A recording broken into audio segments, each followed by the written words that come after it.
नमस्कार दोस्तों, मैं गोविंद विश्वास आप सभी का इस चैनल पे एक बार फिर से स्वागत करता हूं। आज हमारे साथ उपस्थित हैं सांची से सुष्मिता नंदी। सुष्मिता जी, आपका बहुत बहुत स्वागत है इस प्रोग्राम में जिसका नाम है अपनी कहानी अपनी जुबानी।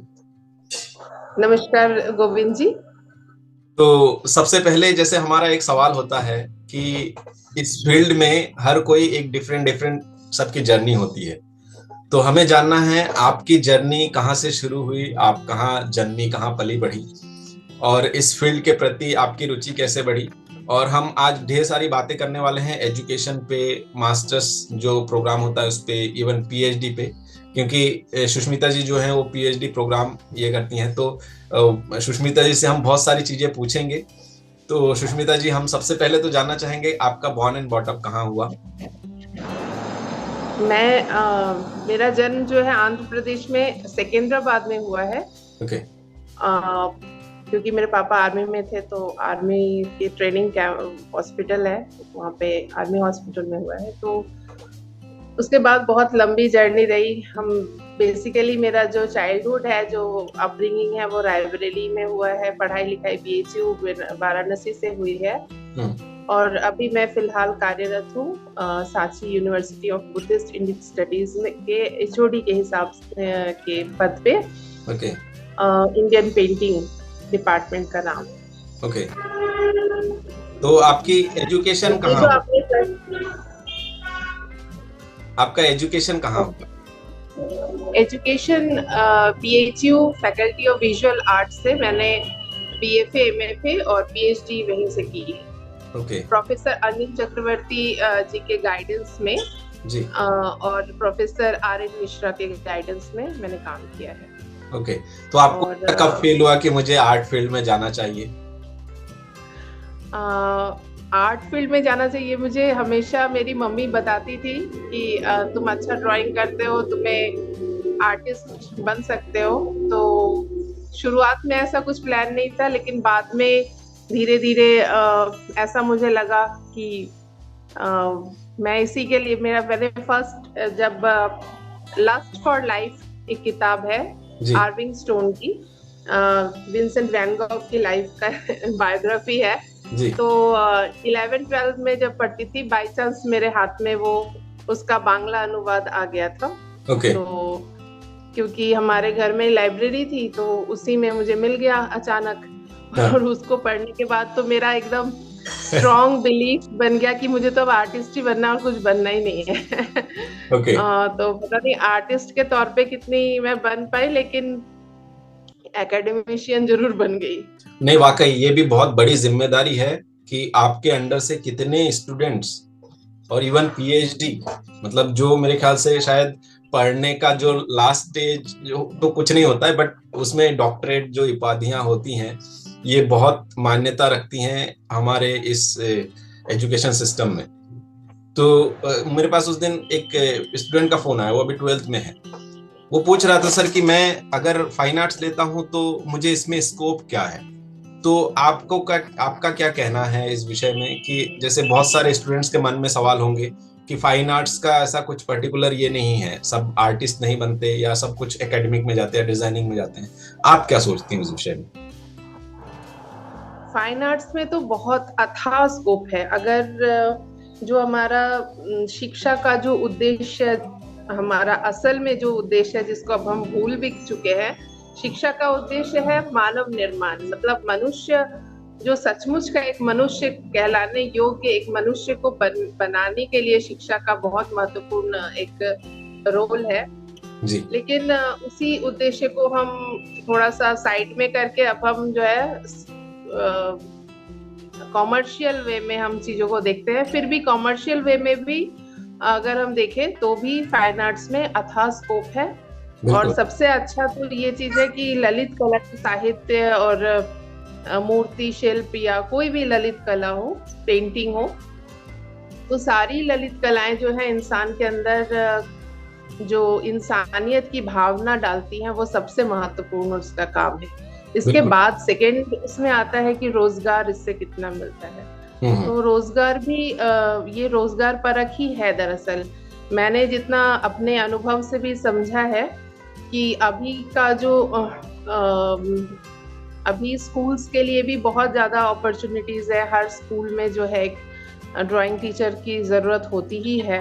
अगर हम वैसे आर्टिस्ट के तौर पे, अगर फ्रीलांस तो है ही इसको, फ्रीलांस में तो हमारे पास कंटेम्प्रेरी आर्ट में इंडिया को रिप्रेजेंट करने के लिए वैसे लोग क्यों नहीं बन रहे हैं पूरे वर्ल्ड के, जिसमें में जिसका नाम हो, इस वजह से क्योंकि हम क्या हो रहे हैं कि रोजगार परक हो रहे हैं, हम चाह रहे हैं एक सेफ सिक्योर जॉब। लेकिन अगर हम उस पक्ष से भी देखें तो फाइन आर्ट्स में बहुत स्कोप है अगर, लेकिन इसमें जो ध्यान देने वाली बात है, जिसका कसर कई बार कई बच्चों में रह जाता है, वो ये कि वो या तो प्रैक्टिकल में बहुत अच्छे होते हैं या तो थियोरी में बहुत अच्छे होते हैं। हाँ, दोनों का जो बैलेंस जिनके अंदर हो जाए तो वो गवर्नमेंट जॉब के लिए बहुत इजीली क्वालिफाई कर जाते हैं। बिल्कुल। और सेकंड, मैंने ये समझा है कि अगर किसी को फ्रीलांस काम करना है, आर्टिस्ट बनना है, तो उसको फिर जो गिवन जो पैटर्न है उसको ब्रेक करने का भी स्ट्रॉन्ग एक इंटेंशन होना अंदर रहना पड़ेगा, उसके अंदर होना चाहिए। तो जिससे वो फ्रीलांस काम करके भी बहुत स्कोप है, क्योंकि अभी आर्ट गैलरीज भी दिल्ली में, बॉम्बे में बहुत अच्छा काम कर रही हैं। कोरोना के बाद फिर से अब थोड़ा सा मूवमेंट आया है, तो इस एंगल से भी है। और इसके अलावा हम देखते हैं फाइन आर्ट्स की जो स्कोप की बात आप कर रहे हैं, तो उसमें हम डिजाइन को भी इम्पोर्टेंस, इस आजकल की दुनिया में हर चीज जो है डिजाइन ओरिएंटेड है, सब कुछ का डिजाइन हो रहा है। तो जैसे हम कोई भी छोटी से छोटी चीज, चाहे वो एक शू मेकिंग हो, चाहे ज्वेलरी डिजाइन हो, चाहे आर्किटेक्चर हो, चाहे छोटी से छोटी जो यूटिलिटी के जो प्रोडक्ट है, चाहे फैन हो, कूलर हो, घोड़ा हो, कुछ भी, कुर्सी हो, इसमें इतने डिजाइन के ऑप्शन हैं। अगर कोई डिजाइनिंग में ही अपने कैरियर को ले जाए और उसी में उसका स्किल अगर वो उसको एनहेंस करे, तो वो बहुत उम्दा जो है वो वैसे डिजाइनर बन सकता है, उसका हो सकता है कि। लेकिन हमारे लिए क्या है कि हमारे अंदर उतना पैशन और विजन दोनों होना चाहिए, बहुत जरूरी। दोनों का जब एक किसी इंसान के अंदर उतना पैशन हो कि मैं उस लेवल तक जाऊंगा, उतना एम्बिशन भी होना चाहिए कि दोनों चीजों का, और इसके साथ साथ विजन कि सही डायरेक्शन में वो जाए, जो भी काम करे वो एक डायरेक्शन जो है उसको सही मिले। बिल्कुल। तो ये सारे जब कॉम्बिनेशन होता है तो सक्सेस स्टोरीज बनती हैं। और जैसे बहुत सारे, जैसे एनआईडी के लिए भी मेरे ख्याल से बीएफए मांगते हैं वो लोग, जितना मुझे आइडिया है कि बीएफए के बाद एनआईडी लोग जाते हैं एंट्रेंस देने को। हाँ, एनआईडी में जा सकते हैं। एनआईडी सबसे अभी तो प्रेस्टिजियस इंस्टीट्यूट्स में है, इंडिया के लीडिंग इंस्टीट्यूट में है। और इसके अलावा डिजाइन्स के आजकल और भी कई सारे इंस्टीट्यूट्स हैं। एनआईएफटी हो गया, आर्किटेक्चर का भी है इंस्टीट्यूट, इसके अलावा और भी कई सारे। उसका अगर मैं कभी पीपीटी में शो कर दूंगी कि कहाँ किस किस जगह पे क्या क्या इंस्टीट्यूट्स के हमारे पास ऑप्शन है। बिल्कुल। हम जो आपका पीपीटी प्रेजेंटेशन है वो हम सेकंड सेशन में करेंगे, इसको हम 2 भाग में रखते हैं। इसमें सिर्फ हम जो जानकारियां हैं वो करेंगे। पीपीटी में मैं चाहूंगा जो भी दर्शक ये देख रहे हैं और जो नए हैं, चैनल को जरूर सब्सक्राइब कर लें, क्योंकि सुष्मिता जी का जो सेकंड पार्ट आएगा वो पीपीटी के साथ आने वाला है। तो उसमें बहुत सारे जो इंस्टीट्यूशन, उनके बारे में जानकारियां मिल जाएंगी कि वहां जाके कैसे ये चीजें कर सकते हैं, बस इसको स्कोप के तौर पे आगे कैसे देखा जा सकता है। तो आप अपने कॉलेज में अभी किस चीज को ज्यादा ये दे रहे हैं? हालांकि सारी चीजों को आप लोग प्रायोरिटी देते ही हैं, बट सांची जो यूनिवर्सिटी है उसकी क्या खासियत है? हम लोग यहाँ पे क्योंकि डिपार्टमेंट हमारा जो है अभी जिसको मैं अभी इसका एडमिनिस्ट्रेशन मेरे हाथ में अभी दिया गया है, तो उसमें मैं ये कोशिश करती हूँ कि कंटेम्पोररी मतलब मॉडर्न आर्ट, मॉडर्न ट्रेंड्स को भी ध्यान में रखते हुए हम एंशिएंट जो स्किल है और जो नॉलेज है उसको हम कैसे कंटिन्यू करें।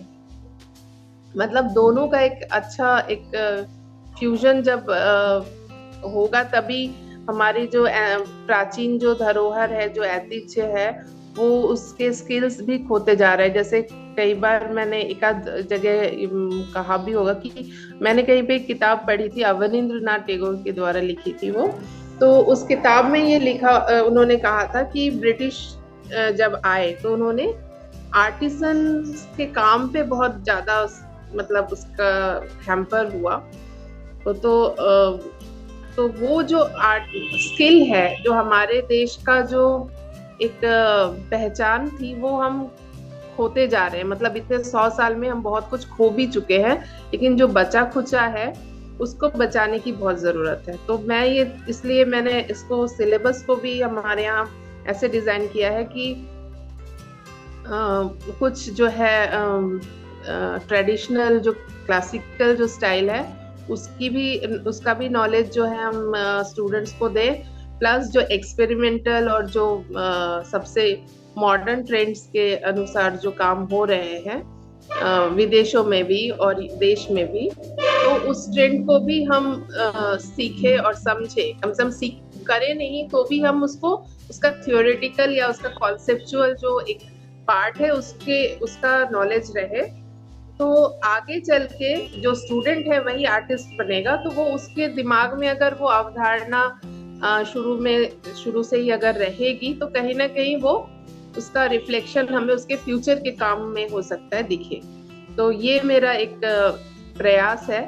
अब पता नहीं कितना मैं सफल होंगी या नहीं, ये तो काफी हद तक समय और स्टूडेंट्स के ऊपर भी डिपेंड करता है। नहीं बिल्कुल, तो लेकिन मेरा ये कोशिश है कि पास्ट और प्रेजेंट का प्रॉपर जो है वो नॉलेज जो है प्रोवाइड कर सके। और थ्योरी और इसमें मैं कोशिश करती हूँ कि बैलेंस बना रहे, क्योंकि कंपटीशन, अगर किसी को हायर एजुकेशन में जाना है, फाइन आर्ट्स में अगर हायर एजुकेशन में जाना होगा तो उसे थ्योरी का नॉलेज मस्ट है।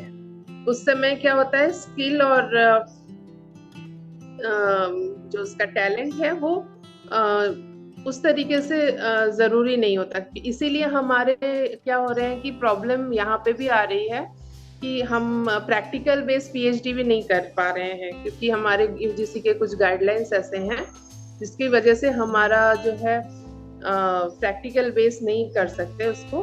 तो इस वजह से भी हमारी जो क्वालिटी है ना आर्टिस्ट की, वो भी जो हायर एजुकेशन में जाना चाहते हैं वो फिर उसमें अपने समय को जो है प्रैक्टिकल्स में उतना ना देके फिर वो थ्योरी में देते हैं। तो वो उससे हमारा जो प्रैक्टिकल पार्ट है वो हमारा ह्रास हो रहा है, एक तरीके से उसका डाउनफॉल दिख रहा है, तो जो कि नहीं होना चाहिए। तो ये बहुत एक मूलभूत जो कुछ प्रश्न है वही हम लोग डिस्कस कर रहे हैं आज वैसे, लेकिन नहीं बिल्कुल, ये मुझे लगता है ये चीजें डिस्कशन बहुत जरूरी है और लोगों के सामने आना भी चाहिए। अभी एक चीज हम देखें कि जब मैंने एक सिलेबस एक फ्रांस के यूनिवर्सिटी के लिए जब मैंने बनाया तो उसमें मैंने मोस्टली इंडियन चीज़ों को फोकस किया, क्योंकि वेस्टर्न तो हम ऑलरेडी पढ़ते हैं, वहाँ पे भी पढ़ाया जाता है, मतलब नॉर्मली पढ़ाया जाता है वहाँ। और हम अगर इंडियन हैं और यहाँ पे भारतीय जो संस्कृति और इसकी जानकारी अगर हम अपने, क्योंकि अपने यहाँ पे बहुत सारी ऐसी चीजें हैं, पट पेंटिंग बोले या कालीघाट पेंटिंग या राजस्थानी शैली, कांगड़ा शैली, इन सब की जो विशेषताएं हैं उन सब चीजों को हम कंटेम्प्रेरी में भी लाके इस चीज को मिक्स करके भी, क्योंकि मोस्टली हम देखते हैं कि हम ज्यादा इन्फ्लुएंस होते हैं बाहर की चीजों से। अभी वो चीज को हम अपने अंदर ही देखें, क्योंकि बाहर से लोग आते हैं, हमारे यहाँ के ट्रेडिशन को फॉलो करके बाहर ले जाते हैं, वही चीज को वो अपने और एक्सप्लोर करते हैं और उसी चीज को बहुत ज्यादा आगे तक लेके जाते हैं। और हम मेरे ख्याल से कई मायने में हम फॉलो करते हैं वेस्टर्न को, कई जगह पे ऐसा होता है। तो हम अपने अंदर ही झांक के देखें, वो मेरे ख्याल से बहुत बड़ी बात है। और हम उसी चीज को भी अगर फोकस करें, तो मैंने यही सारा चीज सोच के जो वहाँ का नान्स का मैंने सिलेबस रेडी किया था, तो उस चीज को मैंने फोकस किया था। तो मेरे ख्याल से जो चीजें आप अपने वहाँ पे ये करा रही हैं उसमें इन सब चीजों का ही आप ध्यान रख रही होंगी। बिल्कुल, मैं कोशिश यही कर रही हूँ। सिर्फ वेस्टर्न को ही हम अक्सर पढ़ते हैं, जो आपने जैसा कहा ये सच है। हमें ओरिएंटल की भी नॉलेज होनी चाहिए, क्योंकि हमारा जो रिवाइवलिस्ट जो पीरियड आया था नेशनल मूवमेंट में, जिसमें हमारे पूरे जो भारतीय कला का एक पूरा पुनर्जागरण हुआ था, तो उसमें भी ओरिएंटलिज्म की बात आई थी, लेकिन उस चीज को भी हमने छोड़ दिया है। जबकि अभी हम लोग यहाँ पे हमारे डिपार्टमेंट में ये कोशिश कर रहे हैं कि जो भारतीय संस्कृति एशियाई देशों में जो फैली हुई है,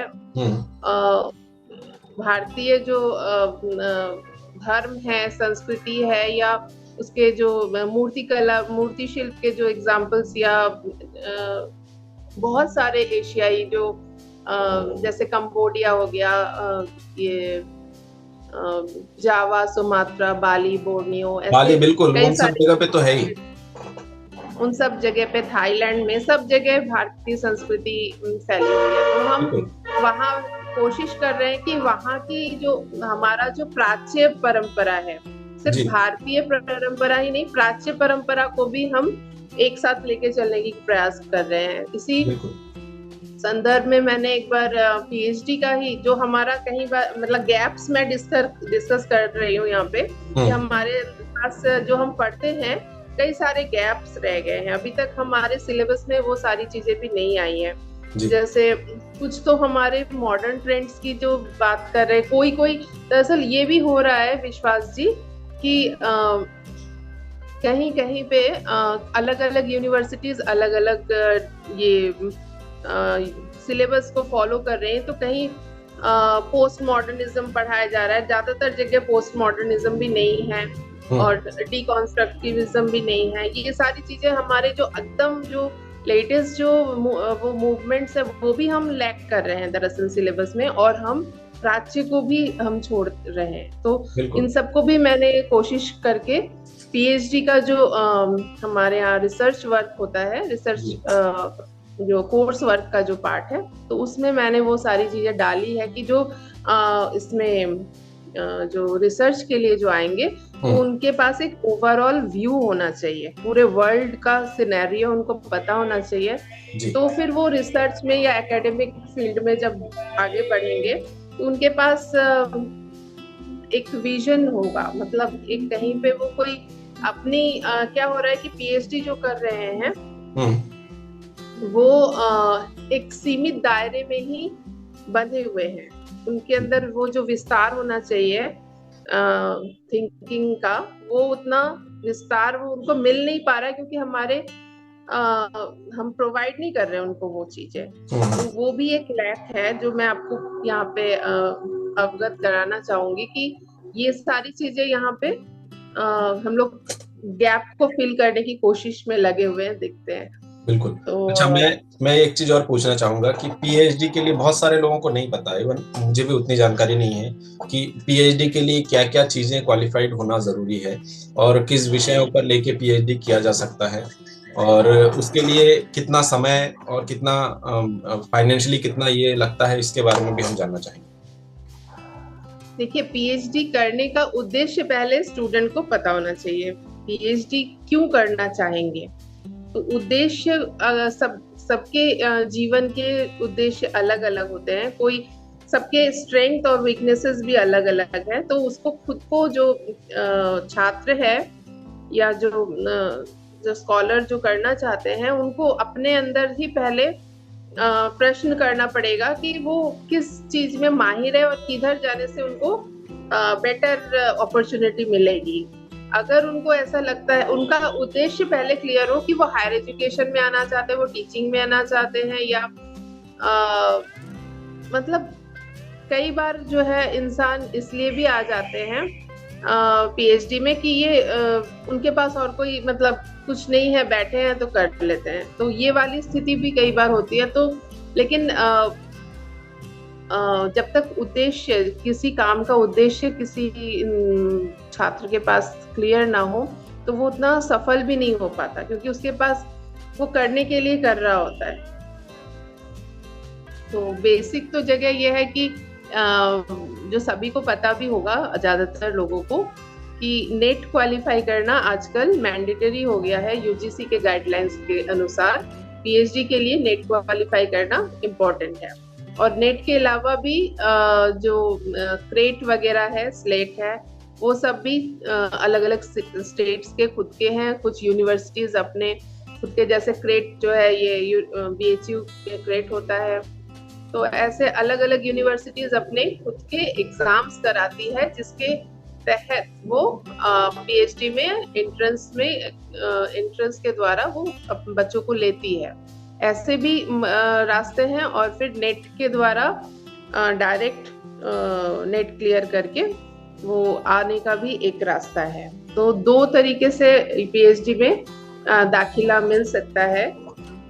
और जो इसकी तैयारी के लिए आप कह रहे थे, तो उसमें कुछ भी खास नहीं है। BFA और MFA में जो सिलेबस चल रहा है, और UGC के पोर्टल में भी UGC नेट का वो सिलेबस रहता है, वहां पे जाके डाउनलोड करके वो भी कर सकते हैं। या तो जो BFA और MFA में जितने भी चीजें पढ़ाई जाती है, उसी वही नेट का भी सिलेबस है, उससे अलग कुछ नहीं है। लेकिन यह है कि इसमें टेक्निकल एस्पेक्ट्स ज्यादा पूछा जाता है, तो इसलिए जो पेंटिंग का छात्र है उसको एप्लाइड और स्कल्पचर और ग्राफिक्स, इन सब का टेक्निकल थ्योरी भी पढ़ना पड़ेगा। उसमें ऑब्जेक्टिव क्वेश्चन खुद बना के और खुद तैयारी इस तरीके से प्रॉपर, जो मॉक टेस्ट वगैरह भी आजकल तो ऑनलाइन बहुत सारी चीजें उपलब्ध हैं। साइट पे आपको मॉडल टेस्ट पेपर मिल जाते हैं, और पुराने जो प्रीवियस ईयर्स के पेपर मिल जाते हैं। तो इस तरीके से भी आजकल तो इंफॉर्मेशन मुट्ठी में है स्टूडेंट्स के। कोई अगर चाहे तो अभी बहुत कुछ कर सकते हैं, अगर किसी के अंदर चाह होनी चाहिए और उसका उद्देश्य क्लियर होना चाहिए। और फीस की जहां तक बात है, तो जो मेरिटोरियस स्टूडेंट्स है, जो नेट क्वालिफाई करने के लिए जो मतलब UGC का जो टेस्ट देते हैं नेट का, तो उसमें जो मेरिटोरियस होते हैं तो उनको GRF स्कॉलरशिप मिल जाती है। तो स्कॉलरशिप मिलने से बहुत हद तक उनके फाइनेंशियल जो प्रॉब्लम है रिसर्च करने के दौरान के, तो वो सब हल हो जाते हैं। और जिनको नहीं भी मिलती है, तो उनको भी यूनिवर्सिटी अपने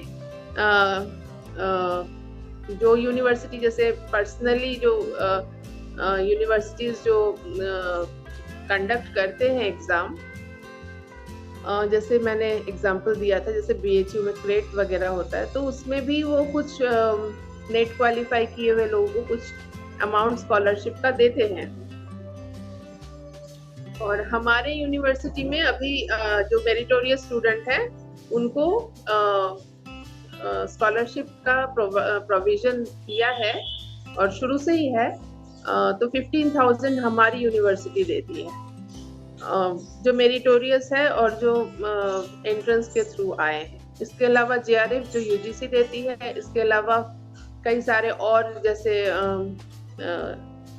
जो अनुसूचित जाति जनजाति के लिए अलग से जो स्कॉलरशिप्स होते हैं, वो भी स्टेट का और सेंट्रल का दोनों का अलग अलग है, और उसमें अप्लाई करके भी बच्चे इसमें आ सकते हैं। कल्चरल मिनिस्ट्री जो है वो भी देती है स्कॉलरशिप कई सारे उसमें।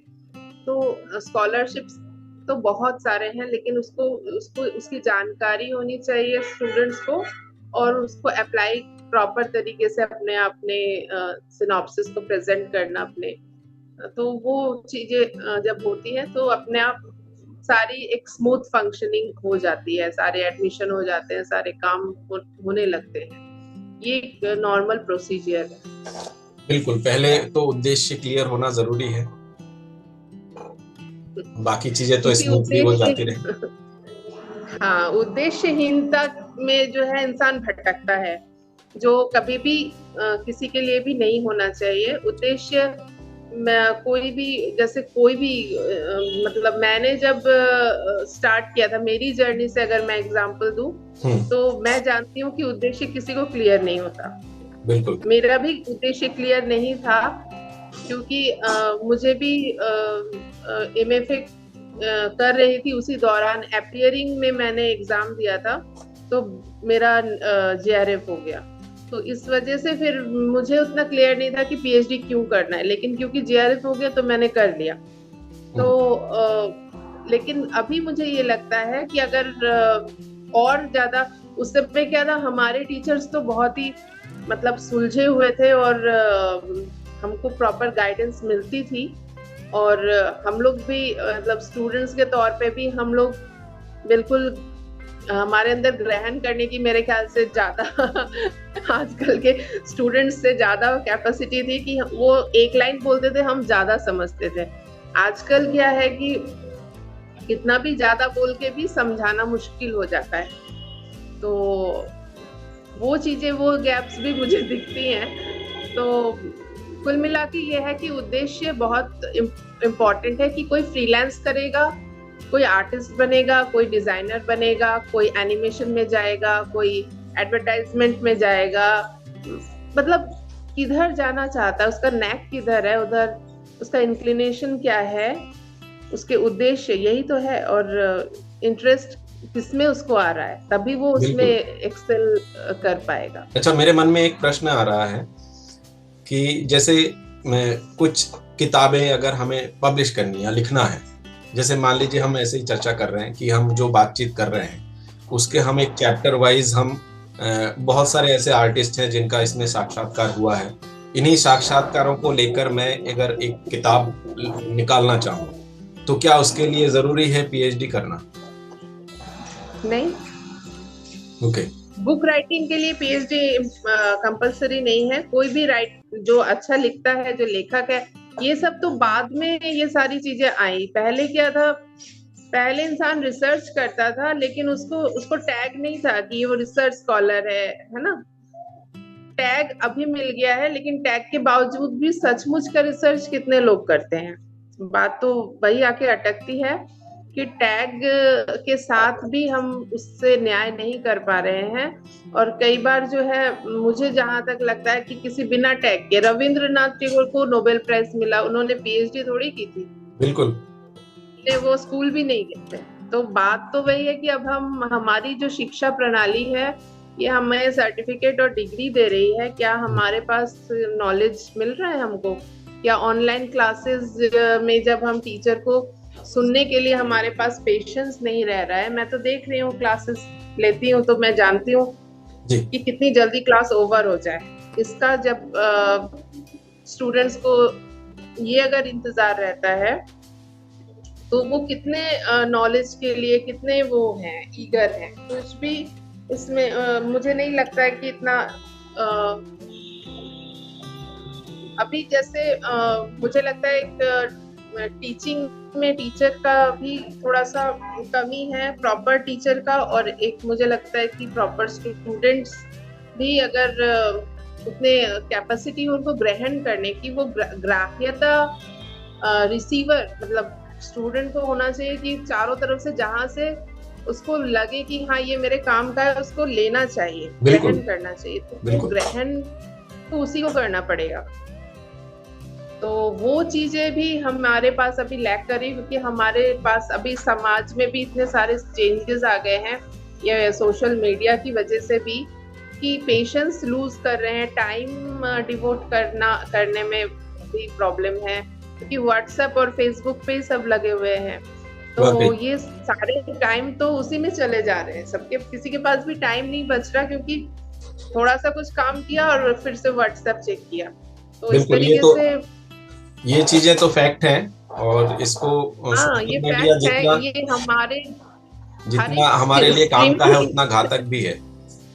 हाँ, वही कि इसका यूज करना आना चाहिए। हमने मतलब एटम बम के साथ हम खेल रहे हैं, लेकिन हमारी खुद की जो, जैसे मुनि ऋषि जो हमारे प्राचीन, जो हमारी परंपरा में मतलब सितारों के भी जो मूवमेंट है, कब कौन सा तारा, नक्षत्र और ग्रह, इन सब के बारे में जितनी नॉलेज वो आंख बंद करके तपस्या करके जान जाते थे। इसका मतलब हमें सब कुछ जानने के लिए बाहर देखने की जरूरत नहीं होती है। बिल्कुल, बात तो यही है। इस मूल सिद्धांत पे ही हमें, मुझे लगता है, कलाकार को खास तौर से काम करना चाहिए। जो आर्टिस्ट होते हैं उनको इसकी समझ होनी चाहिए कि हम बाहर से अगर किसी को, जैसे कई बार मैं देखती हूँ स्टूडेंट्स के लिए भी, अभी तो हमारे पास इंटरनेट है, तो हम अलग अलग जगह से हम चीजों को बहुत जल्दी ले लेते हैं, है ना।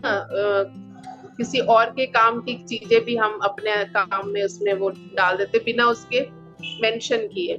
इन्फ्लुएंस लेना अच्छी बात होती है, लेकिन उसको मेंशन करके लेना चाहिए कि मैंने ये इस चीज से मुझे प्रेरणा मिली और मैंने इस चीज को ग्रहण किया। वो लोग ऐसा अभी नहीं करते हैं।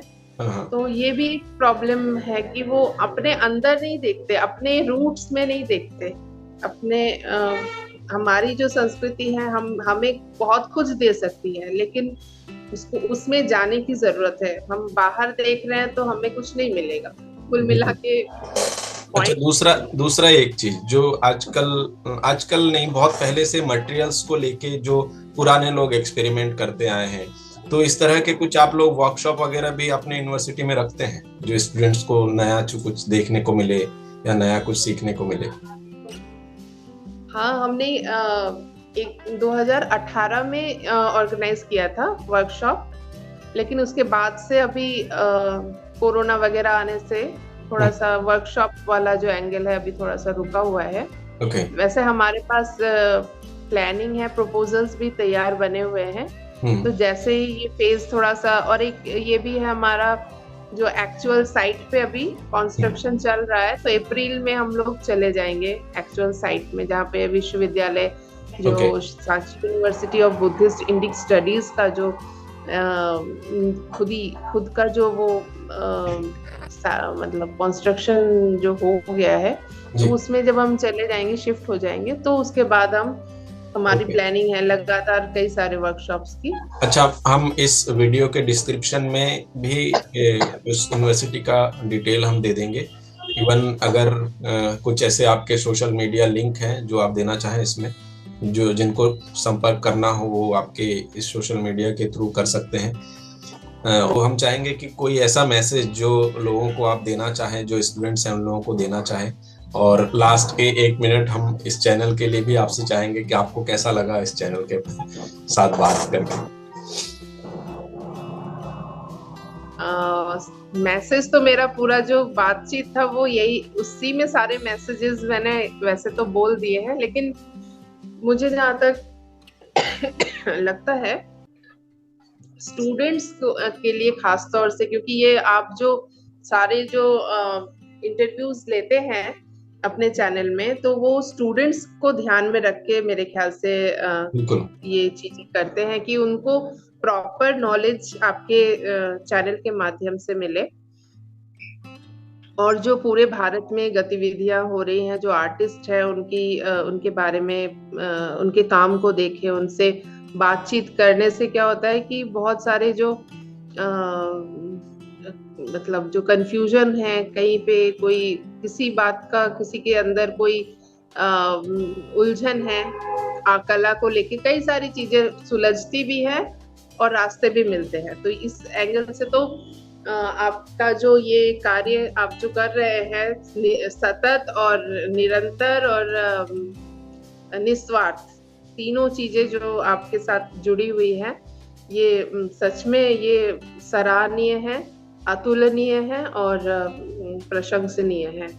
तो लेकिन इस चीज को ये तो एक वैसे YouTube में तो हमेशा एक धरोहर के रूप में ये रहेगा ही, और एक डॉक्यूमेंटेशन, प्रॉपर डॉक्यूमेंटेशन आप बहुत अच्छी तरीके से सारे एंगल्स को कवर करते हुए कर रहे हैं। ये बहुत ही एक ऐसा प्रयास मैंने कहीं और नहीं देखा है, इस टाइप के चीजें नहीं देखी है जो स्टूडेंट्स के को ध्यान में रख के किया गया हो। बिल्कुल। और उनके लिए, और इसके पीछे है ना एक कारण भी है। जब मैं खुद स्टडी कर रहा था तो बहुत मोटी मोटी किताबें होती थी जो मुझे पढ़ने में बहुत वो लगता था कि इतनी सारी किताबें कब खत्म होंगी।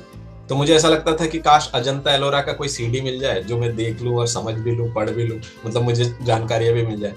तो वो चीजें कहीं ना कहीं उस समय मन में थी। बट कोविड के बाद सोनिका ने ये आइडिया दिया। सोनी हमारी एक दोस्त हैं जो कंजर्वेटर हैं, तो वो उन्होंने बोला कि हम नए कलाकारों से भी क्यों बात नहीं करते जो अभी जीवित हैं, हम पुराने जो सीनियर लोग अब इस दुनिया में नहीं है उनके ऊपर ही क्यों बात करें। तो ये इसके जरिए ये चीजें शुरू हुई, और अभी इस टॉक शो जो भी देखते हैं ना, उसके जरिए 2 स्टूडेंट ने, एक ने तो पीएचडी कर लिया है, एक का भी चालू है, तो वो लोग भी इस चीज का बेनिफिट लेते हैं। तो मेरे ख्याल से ये स्टूडेंट को अगर इस बातचीत से फायदा हो रहा है तो यही बहुत है, और आने वाले समय में मेरे ख्याल से बहुत सारे लोग देखेंगे, इवन पेरेंट्स भी देखते हैं ये चैनल। जो बच्चे कॉलेज जाते हैं फाइन आर्ट्स में, उनके पेरेंट्स भी देखते हैं कि हमें भी तो पता चले कि हमारे बच्चे कर क्या रहे हैं, आगे आके क्या करें। नहीं, वाकई ये मतलब इसका ये इतने लेयर्स में इसका बेनिफिट मिलेगा, और लॉन्ग टर्म बेनिफिट है ये। क्योंकि सोचिए कि 50 साल बाद भी यूट्यूब में अगर कोई रिसर्च कर रहा होगा, किसी के बारे में जानकारी चाहिए, तो इसमें वो ढूंढ सकता है। बिल्कुल। इतना अच्छा जो एक प्लेटफॉर्म आपने दिया है, सबके लिए दिया है, ये बहुत ही अच्छा है। लेकिन आपने जैसे कहा कि मैसेज मैं यही कहूंगी कि स्टूडेंट्स जो है ऑनेस्टी लाइफ में लाएंगे। ऑनेस्टी और सिंसियरिटी का कोई भी रिप्लेसमेंट नहीं है, कोई सब्स्टिट्यूट नहीं है। तो ये 2 चीजें अगर ध्यान में रख के कोई भी स्टूडेंट अगर काम करता है, किसी भी दिशा में करे, वो हमेशा सफल होगा। जो हमारे मैं देखती हूँ जो ऑनेस्टी की और जो पैशन की कमी के कारण भी वो उनको डिग्री ओरिएंटेड भी कुछ आजकल के बच्चे हो गए कि उनको डिग्री चाहिए एमएफए का, ताकि बीएफए का, या ताकि वो सिर्फ पीजीटी क्लियर कर सके। तो वो मेंटालिटी से आएंगे तो फिर एक मीडियोकर, एक एवरेज ग्रोथ मिलेगा। तो वो उस जगह पे ना आ जाए, अपनी सोच को बहुत क्योंकि दुनिया, मतलब हम सोचिए कि एक इंसान का जो मन मस्तिष्क है वो इतना पोटेंट है, इसमें आप जो भी करना चाहेंगे आप वो कर सकते हैं, है ना। तो मेरे ख्याल से ये सबसे इम्पोर्टेंट है कि आप क्या करना चाहते हैं इसका पता हो, क्यों करना चाहते हैं इसका पता हो, और फिर ईमानदारी हो, तो और लगातार कार्य करते रहे। वाकई ये बहुत सुंदर बात कही आपने, और आपने इतना सारा वक्त निकाला इस बातचीत के लिए, उसके लिए बहुत बहुत धन्यवाद। हमारा समय अभी लगभग समाप्त होने ही गया है, तो हम फिर से मुलाकात करेंगे आपसे सेकंड सेशन में, जब पीपीटी आपका रेडी हो जाएगा। मेरे ख्याल से उसमें बहुत सारी चीजें और लोगों को क्लियर हो जाएंगी। तो तब तक के लिए आज्ञा दे। सभी दर्शकों को भी बहुत बहुत धन्यवाद, और सुष्मिता जी आपका भी बहुत बहुत धन्यवाद। नमस्कार। आपको भी बहुत बहुत नमस्कार, बहुत बहुत धन्यवाद।